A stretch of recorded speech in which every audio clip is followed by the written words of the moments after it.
Bonjour à toutes et à tous, ravie de vous retrouver pour notre série « Elles pensent le monde d'aujourd'hui et de demain ». Un rendez-vous quotidien avec des femmes engagées qui partagent avec vous leurs analyses, leurs expertises, leurs appels à vœux, mais aussi leurs questionnements. Nombreuses à avoir répondu à cette initiative, je vous propose de découvrir leurs convictions, mais aussi leur vision de ce monde d'aujourd'hui et de demain. Bonjour, aujourd'hui une courte vidéo sur les liaisons dangereuses entre le numérique et la santé. Nous sommes confinés depuis un moment déjà. Mais le 13 avril dernier, le chef de l'État a amorcé comme horizon possible du déconfinement le 11 mai, sous des modalités qui restent à préciser.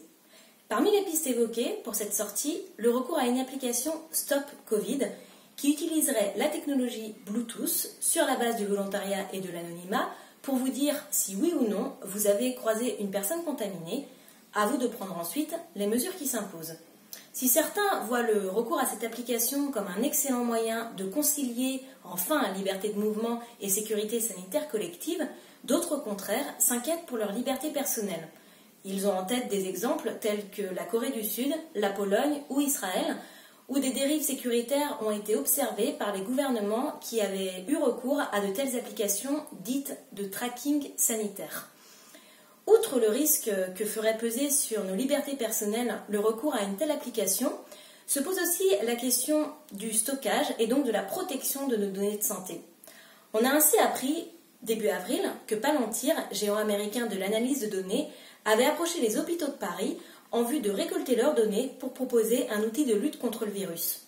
Si la PHP a depuis fait savoir qu'elle n'aurait pas recours au service de Palantir, cet événement est typique de l'irruption de la question de la souveraineté numérique en matière de santé. On l'a vu avec la pénurie de masques, de respirateurs et du médicament que nous avons connu au début de l'épidémie, que l'autonomie sanitaire se pensait en termes industriels. Mais un événement comme celui de Palantir nous rappelle que notre autonomie sanitaire se pense aussi sur le versant numérique. Pourtant, nous avons en France de quoi assurer notre gouvernance en propre des données de santé. Que ce soit la recherche en mathématiques ou en médecine, qui est d'excellent niveau, que ce soit de très nombreuses bases de données de recherche médicale et hospitalière à notre disposition, ou encore tout un ensemble de start-up très actives en la matière. Le gouvernement en a d'ailleurs pris acte, puisqu'en juillet dernier a été créé le GIP, Groupement d'intérêt public, plateforme de santé, plus connu sous le nom de Health Data Hub. Ce GIP, Groupement d'intérêt public, va permettre à terme de croiser les nombreuses bases de données que nous avons en notre possession et de les rendre plus facilement accessibles à toute la communauté des chercheurs et des épidémiologistes. Jusque-là, tout va dans le bon sens. Un détail cependant pose problème, le choix du ministère de la Santé de recourir à Microsoft pour assurer l'hébergement de cette plateforme. Pourquoi ça pose problème? Pour trois raisons principales.